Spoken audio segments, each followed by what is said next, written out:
Assalamualaikum semuanya. Apa kabar kalian? Semoga dalam keadaan sehat dan dilancarkan rezekinya oleh Allah. Amin ya robbal alamin. Pernah salah antri? Biasanya bikin kesal. Tapi bagaimana kalau salah antri justru bikin untung besar? Itulah yang dialami oleh Abu Nawas. Pagi cerah di pasar Baghdad, orang-orang berbaris rapi di beberapa antrian. Ada antri roti, air, dan pengumuman kota. Abu Nawas datang sambil bersenandung. Ia melihat barisan panjang. Wah, semua orang sabar hari ini, gumamnya. Tanpa bertanya, Abu Nawas masuk ke antrian terpendek. Ia pikir itu antrian roti. Orang di depannya diam. Orang di belakangnya juga diam. Bagus, pikir Abu Nawas, antreannya tenang. Menit berlalu, tak ada roti, tak ada penjual. Abu Nawas berbisik, kenapa roti hari ini tak kunjung matang? Orang-orang tersenyum. Akhirnya tiba di depan. Ternyata ini antrian pembagian pekerjaan harian dari istana. Petugas bertanya, apa keahlianmu? Abu Nawas menjawab tenang, menjawab pertanyaan dengan jujur dan sederhana. Petugas terdiam. Karena antrinya sepi dan waktu mepet, Abu Nawas langsung diterima mengisi tugas harian sebagai penasihat harian untuk menjawab pertanyaan warga. Upahnya lebih besar dari harga roti. Orang-orang antri di roti masih menunggu. Abu Nawas lewat sambil tersenyum. Hari ini aku tidak dapat roti, tapi dapat pelajaran. Abu Nawas berkata, kadang kita salah jalan, tapi selama niatnya baik dan hati tenang, Allah tunjukkan arah yang lebih baik. Kisah selanjutnya. Kala itu kota Baghdad mendadak gempar oleh kehadiran orang asing. Persoalannya bukan pada orangnya, melainkan orang asing tersebut tidak mempercayai adanya Tuhan. Bukan hanya itu, ia juga menantang orang-orang muslim berdebat mengenai adanya Tuhan. Kabar ini pun sampai ke telinga Baginda Raja. Karena dianggap bikin resah masyarakat, orang asing ini lalu dipanggil ke istana. Apa tujuanmu membuat onar di negeri kami? Tanya Baginda Raja. Orang asing ini menjawab, untuk apa mengaku bertuhan kalau tidak bisa menjawab pertanyaanku? Kemudian Baginda Raja bertanya kembali, apakah kamu tidak percaya adanya Tuhan? Dengan tegas orang itu menjawab, tentu saja saya tidak percaya adanya Tuhan, dan saya juga tidak percaya adanya akhirat. Mendengar itu Baginda Raja sempat terkejut. Tapi saya dan rakyatku percaya adanya Tuhan. Berarti keyakinan kita berbeda. Jadi jangan ganggu rakyatku, tegas Baginda Raja. Kalau Paduka Raja percaya adanya Tuhan, bisakah Paduka menjawab 3 pertanyaanku? Tanya orang asing tersebut. Silahkan, balas Baginda Raja. Pertanyaan pertama. Orang Islam meyakini bahwa dunia dan seisinya adalah ciptaan Allah. Lalu, siapakah yang menciptakan Allah? Bukankah sesuatu yang ada pasti ada penciptanya? Pertanyaan yang kedua, katanya di dalam surga manusia tidak akan berak ataupun kencing, sedangkan mereka makan dan minum setiap hari. Bagaimana mungkin ini bisa terjadi? Padahal segala sesuatu yang akan dimasukkan pasti akan keluar, entah itu dengan bentuk yang lain. Dan pertanyaan yang ketiga, orang Islam meyakini kalau setan terbuat dari api, tapi katanya setan akan disiksa dengan api neraka. Mana mungkin api bisa menyakiti api? Mendengar pertanyaan orang asing itu, Baginda Raja hanya terdiam. Bisa saja ia menjawab berdasarkan hadis dan Al-Quran. Tapi karena yang dihadapi adalah orang yang tidak percaya Tuhan, maka dijawabnya harus dengan logika. Kemudian salah satu menterinya membisikkan kepada Baginda Raja, "Paduka, kalau soal beginian, serahkan saja pada Abu Nawas. Dia pasti bisa mematahkan argumen orang asing itu." Baginda Raja menyetujui usulan menterinya. Maka dipanggillah Abu Nawas ke istana. Singkat cerita, Abu Nawas pun datang menghadap Baginda Raja. Ia lalu dipersilakan duduk di sampingnya. "Ada apa, Paduka? Kenapa tiba-tiba memanggil hamba?" tanya Abu Nawas. "Begini Abu Nawas, orang asing ini tidak percaya adanya Tuhan, dan dia mengajukan 3 pertanyaan. Tapi jawabannya harus masuk akal," ujar Baginda Raja. Sekilas Abu Nawas menatap orang asing tersebut. "Oh, ini orangnya yang bikin gempar kota Baghdad," pikir Abu Nawas. Abu Nawas lalu menghampiri orang asing itu dan duduk tepat di hadapannya. "Silakan, apa yang ingin kau tanyakan?" ucap Abu Nawas dengan penuh percaya diri. Orang asing tersebut memulai pertanyaannya. "Anda sebagai orang Muslim tentu percaya bahwa segala sesuatu, baik yang terlihat maupun yang tidak terlihat, pasti ada yang menciptakan." "Iya, tentu saja, saya percaya," jawab Abu Nawas. "Sekarang saya mau bertanya, siapakah yang menciptakan alam semesta dan seisinya?" tanya orang asing itu. "Yang menciptakan alam semesta dan seisinya adalah Allah, Tuhan saya," jawab Abu Nawas. "Oh, baiklah. Lalu siapakah yang menciptakan Allah? Bukankah tadi Anda mengakui bahwa segala sesuatu, baik yang terlihat maupun tidak terlihat, pasti ada yang menciptakan?" tanya orang asing itu kembali. Sejenak Abu Nawas terdiam.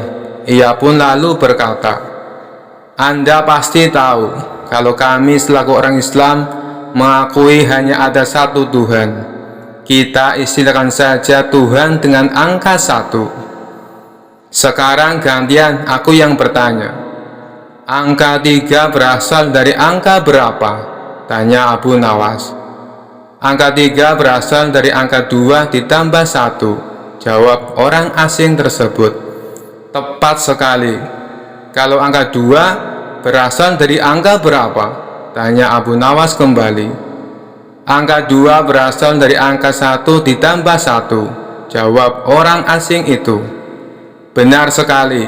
Sekarang, kalau angka 1 itu sendiri berasal dari angka berapa?" tanya Abu Nawas. Orang itu kaget dengan pertanyaan tersebut. Ia hanya terdiam tak bisa menjawabnya. Kemudian Abu Nawas berkata kembali, "Pada intinya, semua angka pasti ada awalnya. Entah itu angka 5, angka 4, ataupun angka 10. Dan angka-angka tersebut diibaratkan alam semesta ciptaan Allah. Apabila kamu bertanya siapa yang menciptakan Allah, sama halnya saya bertanya dari mana angka 1 itu ada. Kamu pasti tidak akan bisa menjawabnya," jelas Abu Nawas. Orang itu pun langsung terdiam merenungi kata-kata Abu Nawas. "Untuk jawabanmu atas pertanyaanku yang pertama masuk akal juga. Sekarang pertanyaan yang kedua. Kalian sebagai Muslim pasti meyakini kelak hidup di surga tidak akan berak dan kencing. Padahal di sana kalian makan dan minum setiap hari. Mana mungkin itu bisa terjadi? Jelaskan padaku," tanya orang asing tersebut. "Baik, akan saya jelaskan. Selama kamu dalam kandungan rahim ibumu, tentunya kamu makan dan minum, bukan? Karena menurut ilmu medis, seorang janin memakan sesuatu yang dimakan ibunya. Lalu ketika kamu dalam kandungan ibumu selama 9 bulan, apakah kamu pernah berak ataupun kencing?" Untuk kedua kalinya, pertanyaan orang asing itu bisa dijawab dengan mudah oleh Abu Nawas. "Baik, jawabanmu masuk akal. Sekarang pertanyaan terakhir. Kalian sebagai Muslim pasti meyakini kalau setan terbuat dari api dan neraka juga terbuat dari api. Tapi yang membuat saya heran, katanya setan akan disiksa dengan api neraka. Mana mungkin api bisa menyakiti api? Itu hal konyol yang pernah saya dengar, ujar orang asing tersebut. Bisakah kamu menjelaskannya? Tanyanya kemudian. Sebelum aku menjawab pertanyaan yang terakhir, aku ingin kita saling berjanji. Apapun jawabannya, kamu tidak boleh marah, pinta Abu Nawas. Tentu saja saya tidak akan marah, apalagi kalau jawabannya masuk akal, balas orang asing tersebut. Tiba-tiba Abu Nawas menampar pipi orang asing itu dengan sangat keras. Baginda Raja dan orang-orang yang hadir terkejut dibuatnya. Hei, apa-apaan ini? Kalau tidak bisa menjawab, jangan emosi. Apalagi sampai main pukul kayak gini, protes orang asing itu. Siapa yang emosi? Itu tadi adalah jawaban saya. Apakah tadi kamu merasakan sakit? Tanya Abu Nawas. Tentu saja saya sakit, jawab orang itu sambil memegang pipinya. Coba kamu perhatikan tangan saya. Bukankah tangan saya terbuat dari tulang dan daging? Begitu juga dengan pipi kamu. Tapi ketika tangan saya ditamparkan ke pipi kamu, kamu langsung kesakitan. Itulah gambaran sederhana. Kalau api neraka bisa menyakiti setan, setan pasti akan merasa kesakitan, meskipun ia sama-sama terbuat dari api, kata Abu Nawas menjelaskan. Orang tersebut lalu terdiam. Ia tak bisa membantah argumen Abu Nawas. Sementara Baginda Raja dan orang-orang istana kagum atas kecerdikan Abu Nawas. Kisah selanjutnya. Suatu hari Khalifah Harun al-Rasyid ingin menguji kecerdikan Abu Nawas. Khalifah Harun al-Rasyid mengundang Abu Nawas ke istana dan memberikan kepadanya sebuah tantangan. Abu Nawas, aku ingin kamu membawa sesuatu yang bisa membuat aku senang saat aku sedih, dan membuat aku sedih saat aku senang. Abu Nawas menanggapi tantangan ini dengan tenang. Dia berpikir sejenak, lalu pergi dari istana untuk mempersiapkan jawabannya. Keesokan harinya, Abu Nawas kembali ke istana dengan membawa sebuah bingkai cermin kecil. Khalifah Harun al-Rasyid bingung melihat benda yang dibawa oleh Abu Nawas. Apa ini Abu Nawas? Tanya Baginda Raja. Inilah jawabannya tuanku, jawab Abu Nawas sambil menyerahkan cermin kecil itu kepada Khalifah Harun al-Rasyid. Khalifah Harun al-Rasyid mengambil cermin itu dan melihat wajahnya sendiri di dalamnya. Abu Nawas lalu menjelaskan, ketika tuanku merasa sedih, lihatlah ke dalam cermin ini, dan tuanku akan melihat betapa berharganya diri tuanku, yang akan membuat tuanku merasa senang, kata Abu Nawas. Namun ketika tuanku merasa senang, lihatlah lagi ke dalam cermin ini, dan tuanku akan disadarkan bahwa tak peduli seberapa bahagia tuanku, akhirnya tuanku tetap manusia biasa, kata Abu Nawas lagi. Khalifah Harun al-Rasyid sangat terkesan dengan kecerdikan Abu Nawas. Dia menyadari bahwa Abu Nawas telah berhasil memenuhi tantangannya dengan cara yang sangat cerdas dan unik. Khalifah Harun al-Rasyid lalu memberikan hadiah kepada Abu Nawas sebagai tanda penghargaan atas kecerdikan dan kearifannya.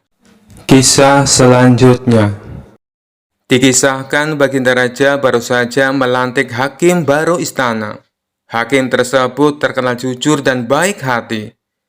Baginda Raja menyukai hakim baru itu karena gemar berburu di hutan seperti dirinya.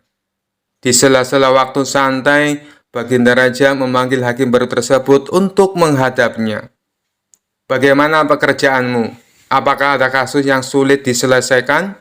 Tanya Baginda Raja.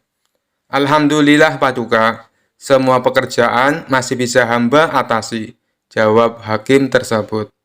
Bagus, awas, Jangan main-main dengan jabatanmu.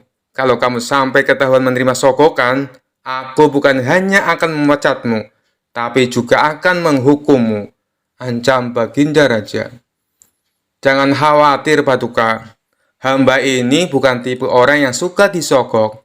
Hamba justru sangat membenci perbuatan itu. Hamba ini sudah kaya, Paduka. Buat apa menerima sogokan? Bukankah Paduka tahu sendiri, gaji sebagai hakim sepenuhnya hamba sumbangkan untuk fakir miskin? Ujar hakim baru itu. Baiklah, aku percaya. Oh iya, aku dengar kau gemar berburu di hutan. Bagaimana kalau besok kita berburu bersama-sama? Ajak Baginda Raja. Dengan senang hati, wahai Paduka yang mulia, hamba terima ajakan Paduka, balas hakim baru. Baiklah, besok kita berangkat, tapi aku akan mengajak serta Abu Nawas, timpal Baginda Raja. Abu Nawas yang saat itu sedang cekcok dengan istrinya, langsung menerima ajakan Baginda Raja. Dengan begitu, ia bisa menghindari kemarahan sang istri. Singkat cerita, Abu Nawas, hakim baru tersebut, dan Baginda Raja pergi meninggalkan istana. Ketiganya memulai perjalanan menuju hutan. Abu Nawas, apa kamu punya saran? Hutan mana yang akan kita tuju? Tanya Baginda Raja.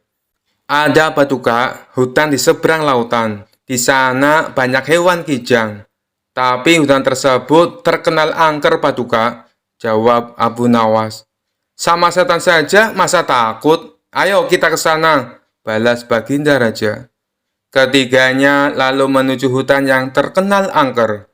Saat akan memasuki hutan tersebut, Abu Nawas mulai merasakan hal mistis. Paduka, apa Paduka yakin akan masuk ke dalamnya? Tanya Abu Nawas. Tidak berapa lama, tampak seekor kijang muncul di hadapan mereka. Baginda Raja dan hakim istana langsung mencabut anak panah dan membidiknya. Tapi sayang, bidikan mereka meleset, sehingga membuat kijang tersebut berlari ke dalam hutan. Ayo kita kejar, teriak Baginda Raja. Mereka pun mengikuti arah larinya kijang. Ketika sedang mengejar hewan buruan, tiba-tiba muncul seekor harimau. Melihat ada mangsa di depannya, harimau itu langsung mengejarnya. Baginda Raja dan Abu Nawas serta hakim istana spontan berlari, menghindari kejaran harimau tersebut. Setelah beberapa lama, kemudian akhirnya mereka bertiga pun selamat. Namun alangkah terkejutnya mereka saat mengetahui tengah berada di dalam hutan. Pasalnya mereka bertiga tersesat di tengah hutan yang angker. Mereka tidak tahu harus meminta bantuan kepada siapa. Di tengah situasi yang mencekam itu, tiba-tiba muncul kakek tua misterius yang berpakaian serba putih. Kakek tua itu menanyakan perihal kedatangan mereka ke hutan tersebut. Kenapa kalian sampai ke tempat ini? Tahukah kalian kalau tempat ini sangat berbahaya? Tanya kakek tua tersebut. Kami tersesat, kek. Apakah kakek bisa membantu kami? Kata Baginda Raja.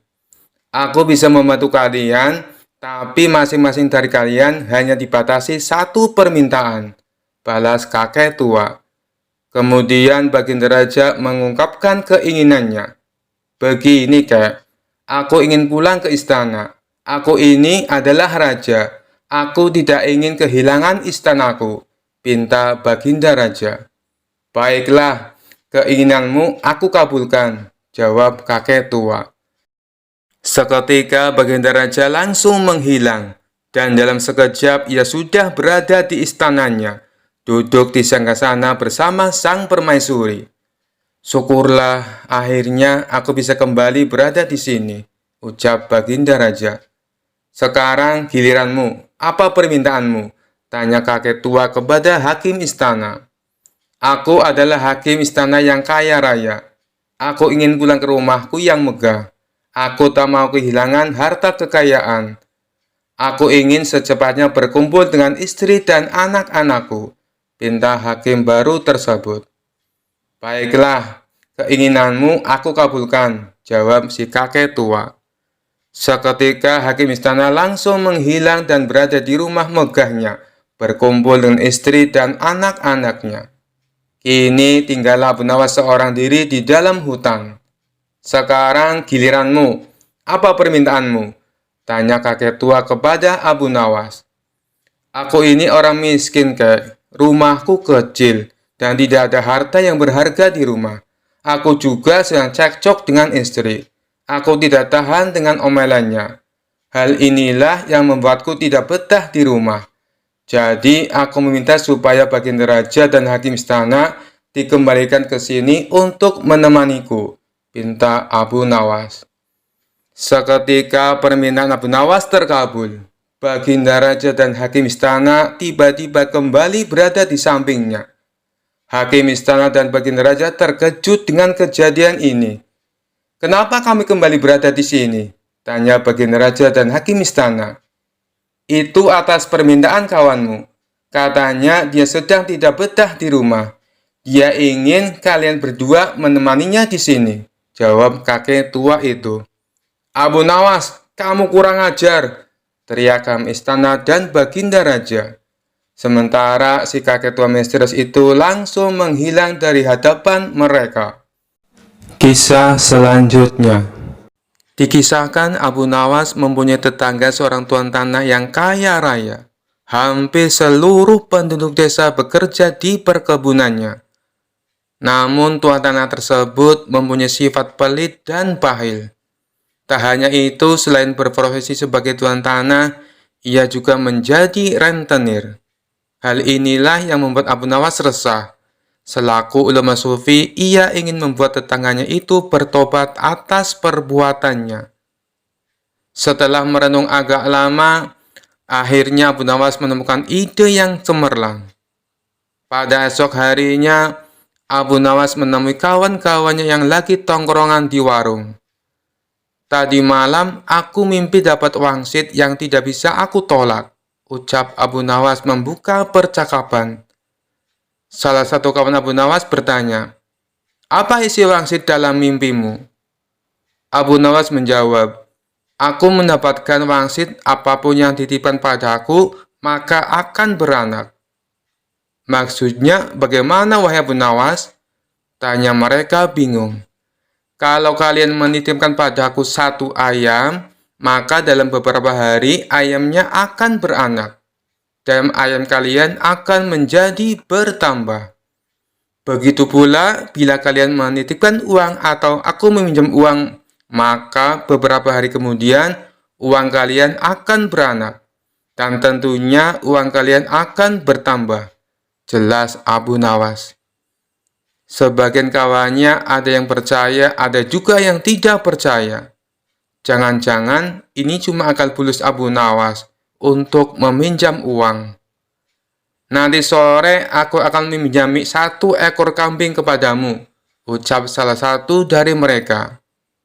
Yang lain menimpali, aku akan meminjami uang 2 dinar. Silakan, silakan, dengan senang hati, balas Abu Nawas. Setelah 5 hari berlalu, ternyata benar, kambing dan uang yang dipinjamkan kepada Abu Nawas menjadi beranak. Yang meminjami 1 ekor kambing, dikembalikan Abu Nawas menjadi 3 ekor kambing. Yang meminjami uang 2 dinar, dikembalikan oleh Abu Nawas menjadi 5 dinar. Berita tentang Abu Nawas tersebut tersebar ke seluruh penduduk desa, dan sampai ke telinga tuan tanah pelit yang menjadi rentenir. Dengan ditemani beberapa pengawalnya, tuan tanah itu mendatangi rumah Abu Nawas. Wahai saudaraku Abu Nawas, adakah keperluan yang kau inginkan? Katakan saja, nanti aku bisa meminjamimu, ucap tuan tanah merayu. Maaf tuan, saat ini saya tak lagi membutuhkan apa-apa, balas Abu Nawas. Baiklah, nanti kalau kamu perlu apa-apa, datang saja padaku. Jangan sungkan-sungkan, timpal si tuan tanah dengan senyum yang ramah. Baik tuan, kapan-kapan saya akan ke rumah tuan, ucap Abu Nawas. Tuan tanah dan para pengawalnya pun pamit pulang meninggalkan rumah Abu Nawas. Pada suatu sore, Abu Nawas merasakan lapar. Ia tak mempunyai apapun di dalam rumah untuk dimakan. Kemudian, Abu Nawas mendatangi tuan rumah untuk meminjam 3 butir telur. Dengan senang hati, si tuan tanah menyambut dan meminjamkannya kepada Abu Nawas.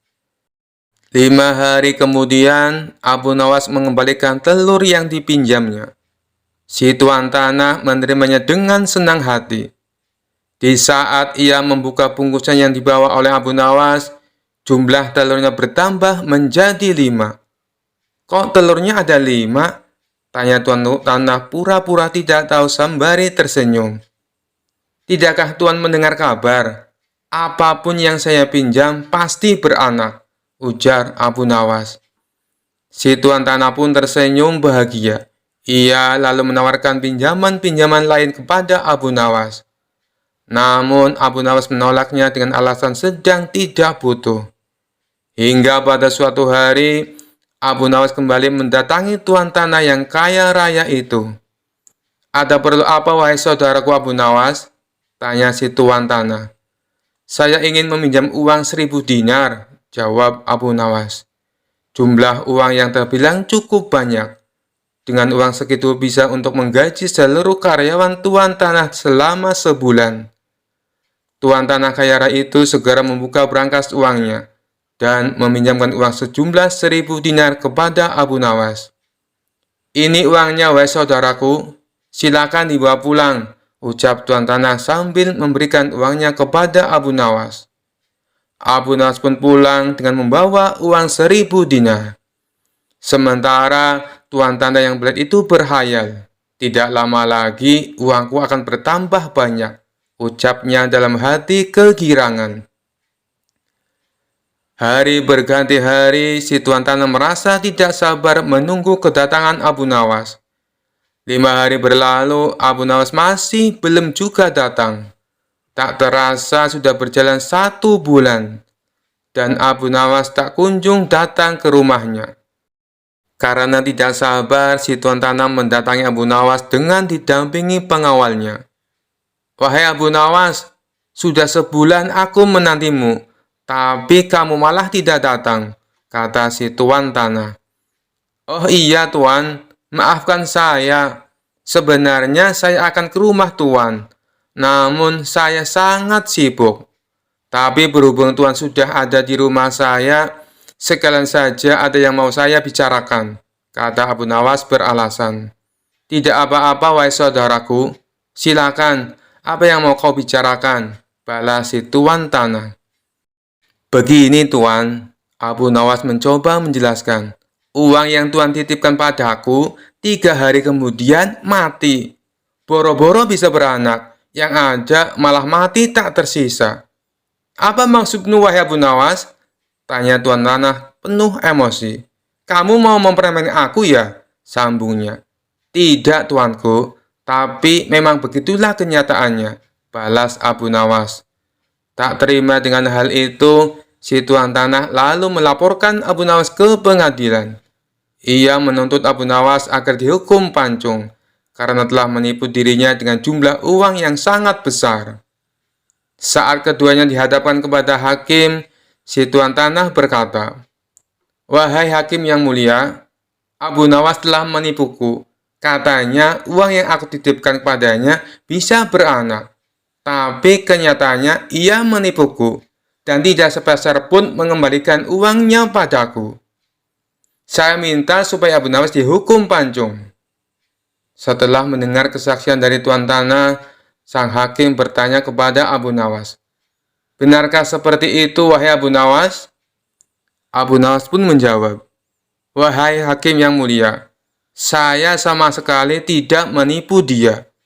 "Lalu, kenapa kamu tidak mengembalikan uangnya?" tanya hakim. Abu Nawas kembali menjawab, "Dari awal sudah saya katakan padanya, Tuan Hakim, apapun yang dititipkan padaku bisa beranak. Dan kebetulan uang yang ia titipkan padaku bukannya beranak, tapi malah mati. Dan aku tak mungkin mengembalikannya karena sudah mati. Bukankah sesuatu yang beranak pasti bisa mati?" kata Abu Nawas menjelaskan. Sang hakim manggut-manggut dan membenarkan ucapan Abu Nawas.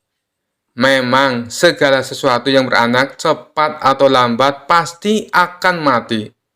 Dengan ini, Abu Nawas dibebaskan dari segala tuduhan dan tidak diwajibkan untuk mengganti rugi. Mendengar keputusan itu, si tuan hakim tanah langsung jatuh pingsan. Ia telah tertipu oleh wataknya sendiri sebagai orang yang gigih dan berprofesi sebagai rentenir. Kisah selanjutnya. Dikisahkan seorang ahli yoga dan pendeta bersekongkol untuk mengerjai dan menggoyahkan iman Abu Nawas. Di suatu hari mereka berangkat menuju rumah Abu Nawas.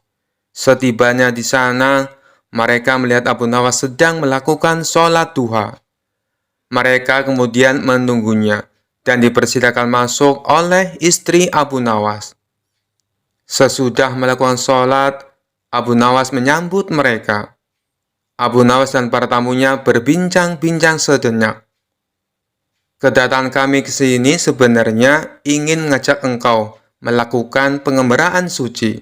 Kalau engkau tidak keberatan, bergabunglah bersama kami, ajak ahli yoga. Wah, dengan senang hati, kapan waktunya? Tanya Abu Nawas polos. Besok pagi, kata si pendeta. Baiklah kalau begitu. Kita bertemu besok pagi, kata Abu Nawas menyanggupi. Keesokan harinya mereka berangkat bersama. Abu Nawas mengenakan jubah seorang sufi, ahli yoga dan pendeta memakai seragam keagamaan mereka masing-masing. Karena tidak membawa bekal di tengah-tengah perjalanan mereka merasa lapar. Hai Abu Nawas, bagaimana kalau engkau saja yang mengumpulkan derma untuk membeli makanan bagi kami bertiga? Karena kami akan mengadakan kebaktian, kata si pendeta. Tanpa banyak bicara, Abu Nawas berangkat mencari dan mengumpulkan derma dari satu desa ke desa lainnya. Setelah derma terkumpul, Abu Nawas langsung memberikan makanan yang cukup untuk 3 porsi orang.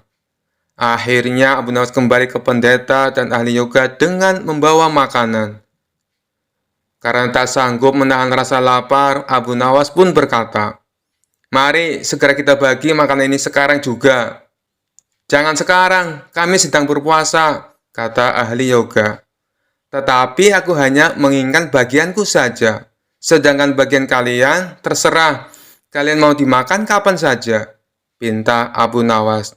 "Aku tidak setuju. Kita harus selalu bersama dalam berbuat apapun," kata pendeta. "Betul. Aku pun tidak setuju, karena waktu makanku besok, bukan sekarang," kata ahli yoga. "Bukankah aku yang kau suruh untuk mencari derma, dan sekarang telah kutukar dengan makanan ini? Sekarang kalian tidak mengizinkan aku mengambil bagianku sendiri. Itu tidak masuk akal," kata Abu Nawas mulai merasa jengkel. Pendeta dan ahli yoga tetap bersikeras tidak mengizinkan Abu Nawas mengambil bagiannya. Kali ini Abu Nawas benar-benar merasa jengkel dan marah. Akan tetapi Abu Nawas tidak memperlihatkan sedikit pun kejengkelan dan kemarahannya. "Bagaimana kalau kita mengadakan perjanjian saja?" kata pendeta kepada Abu Nawas. "Perjanjian apa?" tanya Abu Nawas. "Kita adakan lomba. Siapa di antara kita bermimpi paling indah, maka akan mendapatkan bagian yang terbanyak. Yang kedua, lebih sedikit. Dan yang terburuk akan mendapatkan paling sedikit." Pendeta itu menjelaskan kepada Abu Nawas. Abu Nawas setuju, ia tidak memberikan komentar apa-apa. Tak terasa hari sudah semakin malam. Pendeta dan ahli yoga mengantuk dan tidur. Abu Nawas saat itu tidak bisa tidur. Ia hanya berpura-pura tidur. Setelah merasa yakin kalau kawan-kawannya sudah terlelap, Abu Nawas menghampiri makanan itu. Tanpa berpikir 2 kali, Abu Nawas langsung memakan habis makanan itu hingga tidak tersisa sedikit pun. Setelah merasa kenyang, Abu Nawas baru bisa tidur. Esok pagi harinya, mereka bangun secara bersamaan. Ahli yoga dengan wajah berseri-seri bercerita, "Tadi malam aku bermimpi memasuki sebuah taman yang mirip sekali dengan surga, merasakan kenikmatan yang belum pernah kurasakan sebelumnya dalam hidup ini. Pendeta mengatakan bahwa mimpi ahli yoga benar-benar menakjubkan. Lalu giliran pendeta menceritakan mimpinya. Semalam aku seolah-olah menembus ruang dan waktu. Dan ternyata memang benar. Aku secara tidak sengaja berhasil menyusup ke masa silam, di mana pendiri agamaku masih hidup. Aku bertemu dengan beliau. Dan yang paling membahagiakan, aku diberkatinya. Ahli yoga juga memuji kehebatan mimpi pendeta. Namun Abu Nawas hanya diam. Ia tampaknya memang tidak tertarik sedikit pun. Karena Abu Nawas belum juga menceritakan mimpinya, pendeta dan ahli yoga mulai tidak sabar untuk menanyakan mimpi Abu Nawas. Lalu Abu Nawas pun mulai bercerita. Kalian tentu tahu siapa Nabi Khidir alaihissalam. Beliau adalah seorang maha guru para sufi. Tadi malam aku bermimpi berbincang-bincang dengan beliau. Beliau bertanya, apakah aku berpuasa atau tidak? Aku katakan, aku berpuasa, karena aku memang tidak makan sejak dini hari. Kemudian beliau menyuruhku segera berbuka, karena hari sudah malam. Tentu saja aku tidak berani mengabaikan perintah beliau. Aku segera bangun dari tidur dan langsung menghabiskan makanan itu. Jelas Abu Nawas tanpa ada perasaan bersalah sedikit pun. Sambil menahan rasa lapar yang menyayat perut, pendeta dan ahli yoga itu hanya bisa saling berpandangan satu sama lainnya. Kejengkelan Abu Nawas akhirnya terobati. Kini mereka sadar bahwa tidak ada gunanya coba-coba mempermainkan Abu Nawas. Pasti hanya akan mendapatkan celaka sendiri. Kisah selanjutnya. Diceritakan ada seorang pertapa suci yang ingin menyadarkan Abu Nawas akan tingkah konyolnya. Menurut dia, apa yang dilakukan oleh Abu Nawas tidaklah mencerminkan manusia yang memiliki etika moral kesopanan. Dia juga ingin menunjukkan bahwa keyakinan yang dianutnya selalu mengedepankan etika normal kesopanan. Tujuan si pertapa suci melakukan hal itu tidak lain dan tidak bukan supaya Abu Nawas tertarik dan mengikuti keyakinannya. Singkat cerita, maka berangkatlah si pertapa suci ke rumah Abu Nawas. Sesampainya di sana, ia langsung mengetuk pintu rumah Abu Nawas. Tatkala Abu Nawas membukanya, ia terkejut melihat seorang pertapa suci datang berkunjung. Lalu Abu Nawas mempersilakan masuk dan menanyakan maksud tujuan kedatangannya. Si pertapa suci secara terang-terangan mengatakan bahwa dirinya ingin mengajari Abu Nawas tentang etika norma kesopanan dalam bermasyarakat.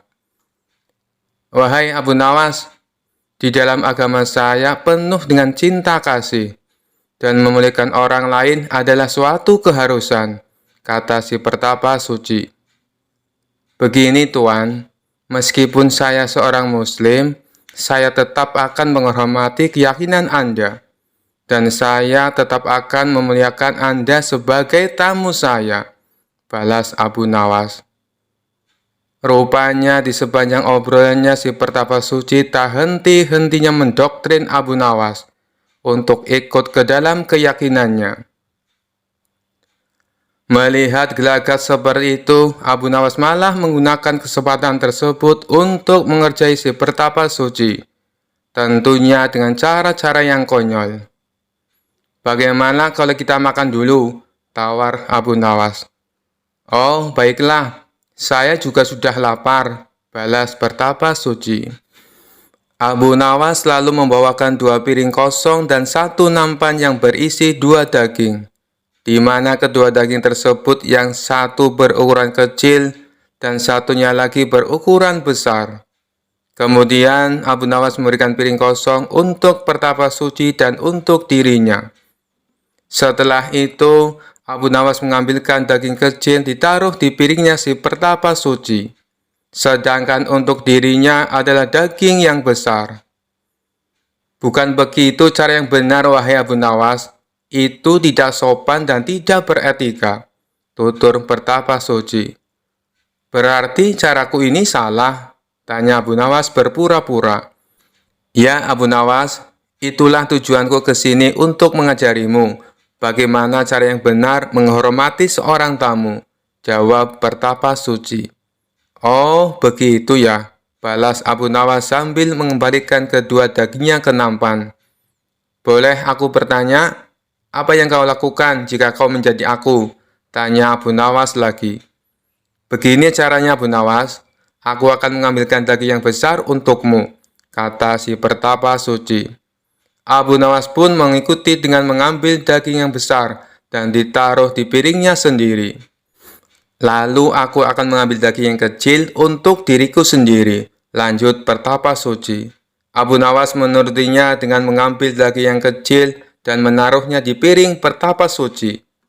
Silakan dimakan, ucap Abu Nawas langsung menyodorkan. Abu Nawas langsung memakan daging yang besar yang berada di piringnya, dan si Pertapa Suci terpaksa hanya mendapatkan daging yang kecil untuk dimakannya. Setelah selesai makan, Abu Nawas berkata, "Bukankah hasilnya sama saja dengan yang aku lakukan di awal tadi?" Celetuk Abu Nawas. Tak lama Abu Nawas kembali berkata, "Apakah kau tahu tata cara makan?" Tanya Abu Nawas. "Oh, itu sangat mudah. Pertama, saya memanjatkan syukur atas rezeki yang aku dapatkan. Setelah itu, aku memakannya dengan perlahan, serta mengunyahnya dengan mulut tertutup," jawab Pertapa Suci dengan yakin. "Yang kamu lakukan itu salah," balas Abu Nawas. "Kenapa salah? Itu sudah sesuai etika dan norma cara menghormati sebuah makanan," ujar Pertapa Suci tidak terima. "Jelas saja itu salah. Harusnya kamu teliti dulu, apakah makanan yang kamu dapatkan dari cara yang halal atau cara yang haram. Bila kamu makan makanan yang haram dengan 1000 adab sekalipun, maka itu tidak akan memberi manfaat sama sekali. Makanan haram justru akan menyebabkan hatimu menjadi hitam," jelas Abu Nawas. Merasa dirinya malah dipermainkan Abu Nawas, si Pertapa Suci akhirnya pamit pulang dan pergi meninggalkan rumah Abu Nawas. Kisah selanjutnya. Cerita Abu Nawas ini bermula dari adanya ketua perampok yang terkenal sadis dan kejam. Ia mempunyai puluhan anak buah yang juga tidak kalah sadisnya. Mereka kerap melakukan aksi di tengah gurun pasir yang gersang jauh dari pemukiman penduduk. Bagi siapa saja yang melewati daerah kekuasaannya, maka akan bernasib sial, terutama rombongan kabilah yang membawa barang dagangan. Apabila ada yang berani menolak atau melawan saat dirampok, gerombolan perampok tersebut tidak segan-segan membunuhnya. Suatu ketika, Tuan Hamid berencana pergi ke negeri seberang untuk membawakan pesanan, yakni sebuah perhiasan emas. Namun ia ragu melakukannya, sebab harus melewati gurun pasir yang merupakan kawasan komplotan perampok sadis tersebut. Tuan Hamid pun bingung dengan situasi yang dialami, sementara ia harus mengirim emas pesanan secepatnya. Setelah merenung agak lama, terlintas di benaknya sosok Abu Nawas. Semoga saja dia bisa membantuku, pikir Tuan Hamid. Dia lantas pergi menemui Abu Nawas. Sesampainya di rumah Abu Nawas, Tuan Hamid lalu mengungkapkan permasalahannya. "Wahai Abu Nawas, aku bingung dengan situasi yang sedang aku alami. Barangkali kamu bisa membantuku," ujar Tuan Hamid. "Masalah apa yang membuatmu bingung?" tanya Abu Nawas. "Begini Abu Nawas, besok aku harus mengirim perhiasan emas ke negeri seberang. Tapi aku takut karena harus melewati gurun pasir yang menjadi tempat komplotan perampok sadis. Aku dengar siapapun yang melewati daerah itu pasti hartanya dirampok sampai ludes. Kalau menolak akan dibunuh," ucap Tuan Hamid. "Menurutmu apa yang harus aku lakukan?" Tanya Tuan Hamid mengimbuhkan. Sejenak Abu Nawas terdiam. Dalam hati ia berkata, mereka memang perampok yang sadis. Aku dengar tidak ada yang bisa selamat melewati daerah itu, kecuali dengan pertolongan Allah Subhanahu wa Ta'ala. Ya sudah, begini saja Tuan Hamid, aku akan membantumu. Biarkan aku yang melakukan tugas itu, ucap Abu Nawas. Maksudmu, kau yang akan mengantar emasnya? Tanya Tuan Hamid. Benar Tuan Hamid, itu pun kalau Tuan mengizinkan, jawab Abu Nawas.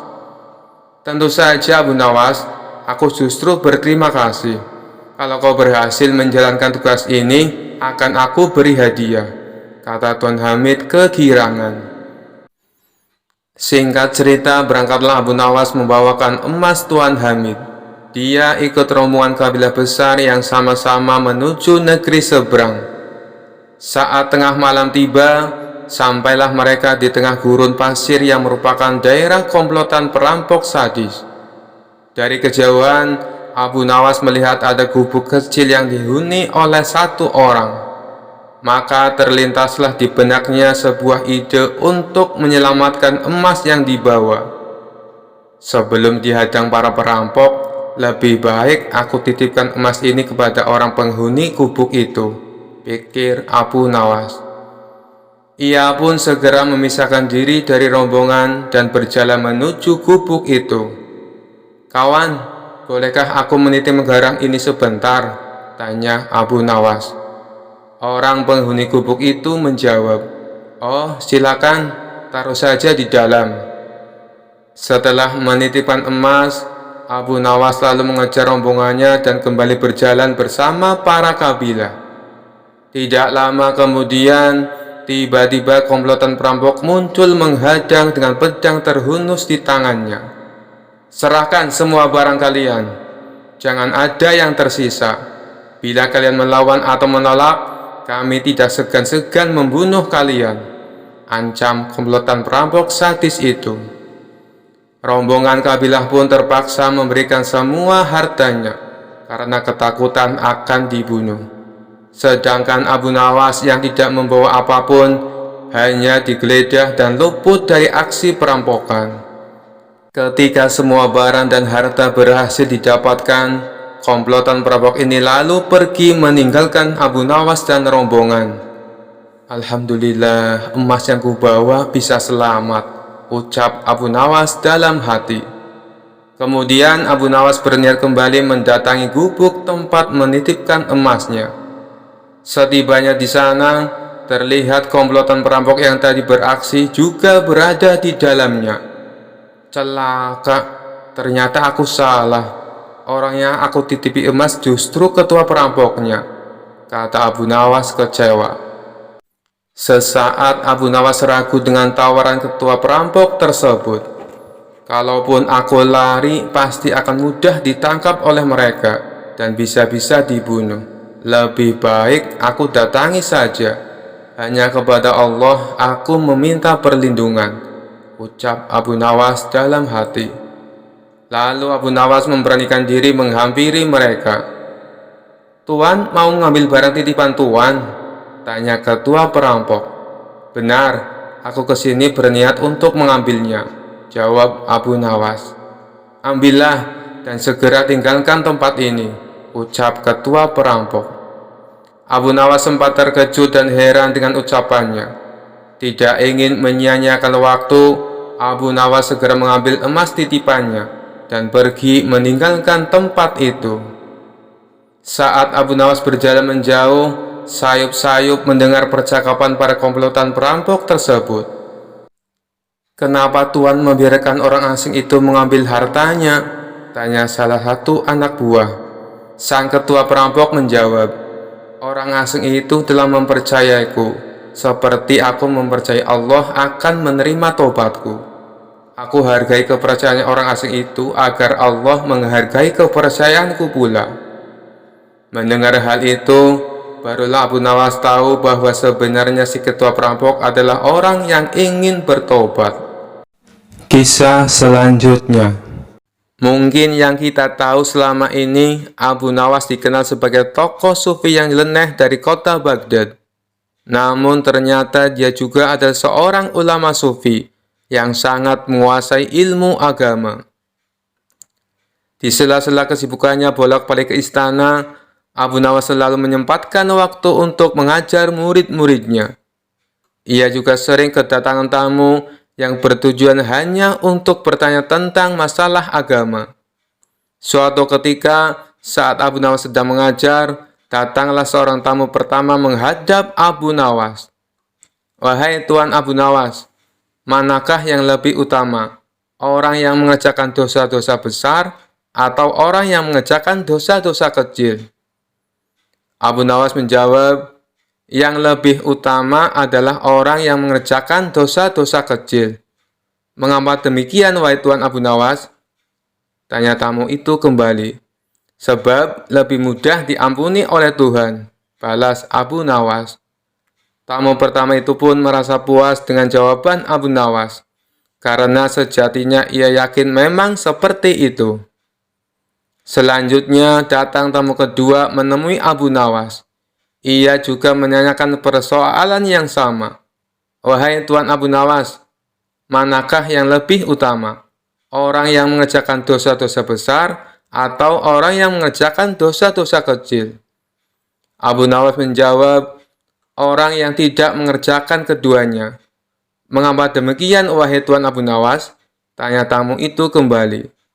"Dengan tidak mengerjakan keduanya, tentu tidak memerlukan pengampunan dari Tuhan," jawab Abu Nawas. Tamu kedua itu pun bisa menerima dan memahami atas jawaban Abu Nawas itu.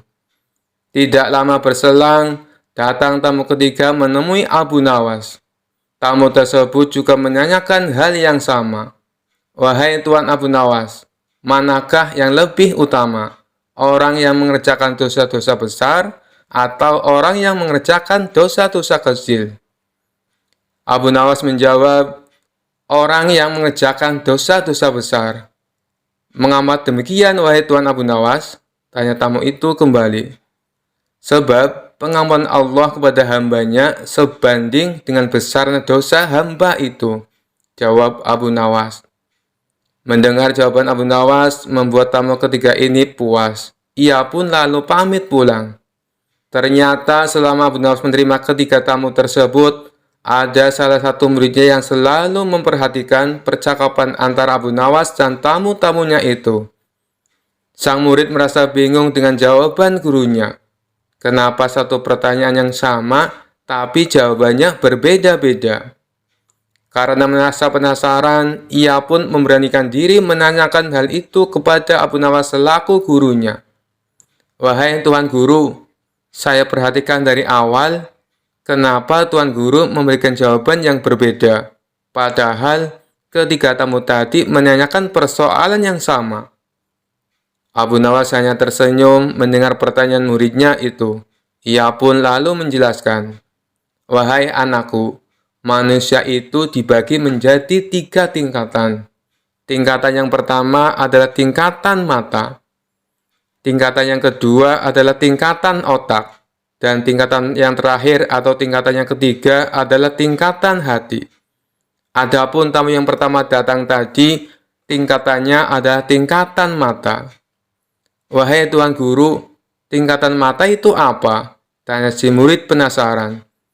Abu Nawas menjelaskan, tingkatan mata ibarat anak kecil yang melihat bintang di langit.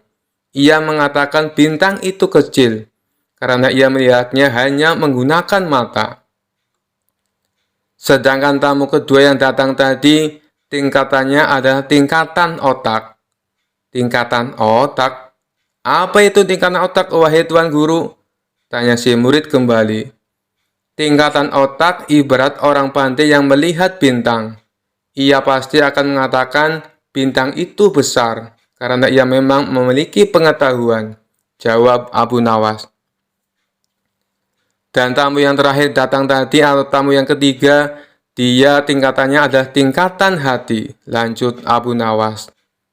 "Lalu, apa itu tingkatan hati, wahai Tuan Guru?" tanya si murid.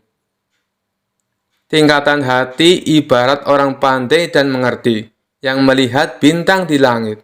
Ia tetap akan mengatakan bintang itu kecil, walaupun ia tahu bahwa bintang itu sebenarnya adalah besar. Karena bagi orang yang mengerti, tidak ada sesuatu apapun yang besar, melainkan dengan kemahabesaran Allah Subhanahu wa Ta'ala. Jawab Abu Nawas. Setelah mendengar semua penjelasan gurunya itu, si murid menjadi paham kalau gurunya memberi jawaban sesuai dengan kapasitas orang yang bertanya. Itulah kenapa satu pertanyaan menghasilkan 3 jawaban yang berbeda-beda. Kisah selanjutnya. Pada suatu hari, Baginda Raja Harun al-Rasyid tersenyum sendiri manakala mendapati ayam betinanya bertelur. Beliau memanggil pengawal agar mengumumkan kepada rakyat bahwa kerajaan mengadakan sayembara untuk umum. Sayembara itu berupa pertanyaan yang mudah, tetapi memerlukan jawaban yang tepat dan masuk akal. Barang siapa yang bisa menjawab pertanyaan itu akan mendapatkan imbalan yang amat menggiurkan, 1 pundi penuh uang emas. Tetapi bila tidak bisa menjawab, maka akan mendapatkan hukuman, undian yang berisiko. Pada kondisi yang susah begini, sayembara seperti itu mengundang banyak peminat. Sayang beribu sayang, karena hukuman yang berat bila gagal menjawab, maka para peminat itu hanya bisa menelan air liur saja. Pundi-pundi uang emas itu sungguh memikat. Namun apa daya otak diragukan kecerdasannya. Mengingat beratnya hukuman yang akan dijatuhkan, maka hanya 4 orang yang nekat mengikuti sayembara itu. Abu Nawas yang mendengar sayembara raja langsung mendaftar. Dia menjadi salah satu dari 4 orang itu. Aturan main sayembara itu ada 2. Pertama, jawaban harus masuk akal. Kedua, peserta harus mampu menjawab sanggahan dari Baginda Raja sendiri. Pada hari yang telah ditetapkan, para peserta sudah siap di depan panggung. Penonton pun berjubel. Mereka ingin menyaksikan siapa yang beruntung akan mendapatkan pundi-pundi uang emas itu.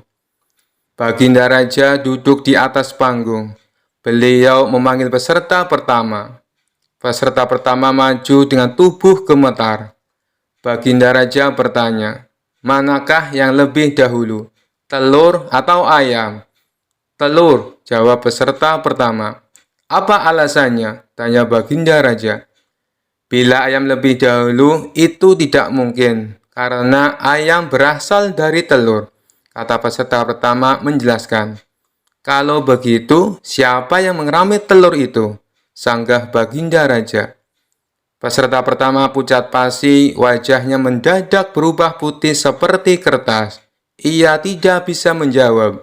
Tanpa ampun ia dimasukkan ke dalam penjara. Kemudian peserta kedua maju dan berkata, Paduka yang mulia, sebenarnya telur dan ayam tercipta dalam waktu yang bersamaan.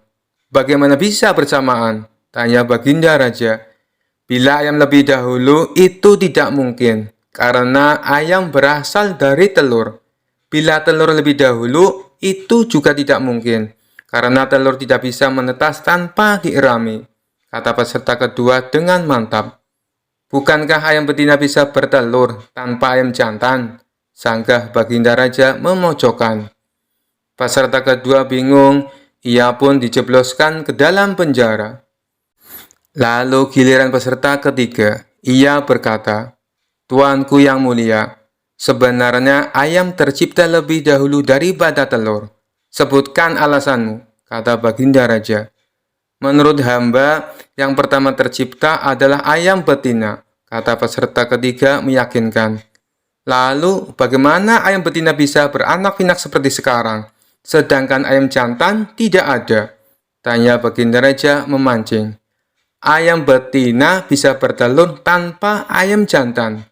Telur diirami sendiri, lalu menetas dan menurunkan anak ayam jantan. Kemudian menjadi ayam jantan dewasa dan mengawini induknya sendiri. Peserta ketiga berusaha menjelaskan. Bagaimana bila ayam betina mati? sebelum ayam jantan yang sudah dewasa sempat mengawininya. Peserta ketiga pun tidak bisa menjawab sanggahan Baginda Raja. Ia pun dimasukkan ke dalam penjara. Kini tiba giliran Abu Nawas. Ia berkata, "Yang pasti adalah telur dulu, baru ayam."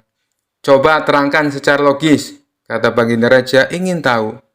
"Ayam bisa mengenal telur. Sebaliknya, telur tidak mengenal ayam," kata Abu Nawas singkat. Agak lama Baginda Raja merenung.